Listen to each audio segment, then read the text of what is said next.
Halo temen, nggak bisa bayar di 9 pinjol tapi tetap tenang hidupnya. Lah kok bisa? Ini tipsnya. Nah, video ini saya buat karena kemarin banyak orang yang curhat di DM Instagram saya. Salah satunya dia curhat sudah galbay di 9 pinjaman online dan dia sudah ada pinjaman sekitar 50 juta rupiah totalnya, dan dia tetap tenang hidupnya, tetap santai di hidupnya, dan dia membagikan tips dari sedia. Dan saya ingin sharing kepada teman-teman agar teman-teman lebih tenang hidupnya, lebih semangat dalam menjalani kehidupan. Jadi mohon simak video sampai habis ya teman.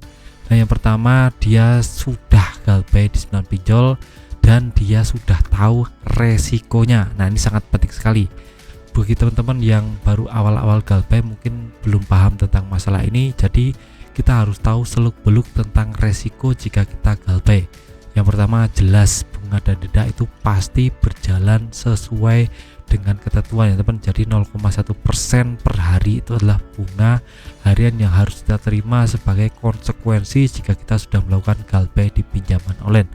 Nah, terus untuk penagihan debitor itu juga mungkin akan ada jika pinjaman online tersebut ada debitornya, tapi menurut saya yang ada debitornya cuma Akulaku dan Kredivo. Selain itu cuma nelpon saja tapi tidak ada debitornya. Yang ketiga, jelas link OJK ya teman.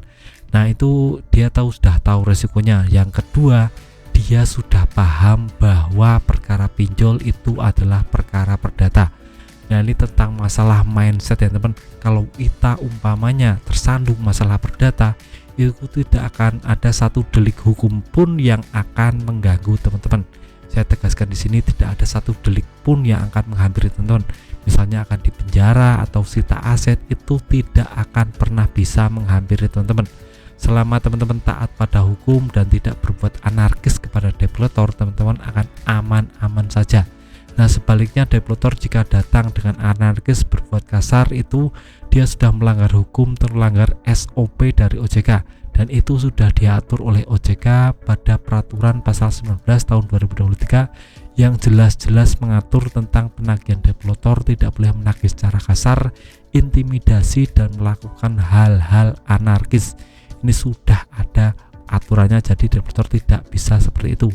Nah, ini bisa menjadi kekuatan kita. Kalau debitor datang, ya kita bicara saja, pasrahkan saja. Kita tidak punya uang sepeser pun tentang masalah ini, jadi suruh pergi saja. Saya tidak punya uang, seperti itu ya teman. Jadi jangan pernah berharap atau malah teman-teman menjanjikan bisa bayar tanggal segini, jangan pernah lakukan itu ya teman. Kalau teman-teman satu kali saja lakukan itu, maka debitor akan datang terus.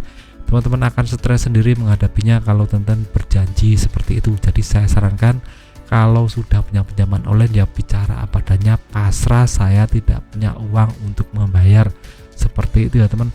Kalau datang bicara seperti itu, lama-lama debitornya akan muak sendiri, akan pusing sendiri kepada teman-teman dan mencoret teman-teman dari daftar prioritas dan tidak akan datang lagi. Dia akan datang kepada orang yang lemah, orang yang tidak tahu tentang resiko, orang yang gampang diintimidasi.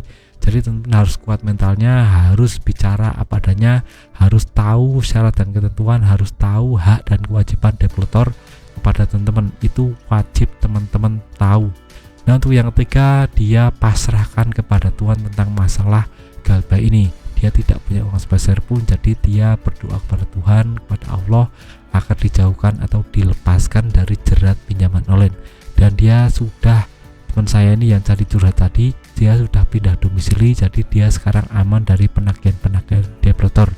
Nah, itu bisa menjadi solusi buat teman-teman yang sudah pusing keliling tentang masalah penagihan debitor. Misalnya sudah punya pinjaman di 9 aplikasi pinjaman online, teman-teman lebih baik ganti domisili agar tidak ditadangi debitor lagi, agar lebih aman hidupnya, agar lebih tentram. Karena kalau kita pindah domisili, otomatis debitor akan bingung nyarinya dan tidak akan datang ya teman, karena kalau nyari alamat tidak akan mungkin bisa. Lebih baik konsentrasi kepada orang yang alamatnya jelas dan pasti ada orangnya. Nah, itu adalah 3 tips dari orang yang curhat saya di DM Instagram tentang masalah dia sudah galbay di 9 aplikasi dan tetap hidupnya tetap tenang sampai detik ini karena dia sudah pindah domisili.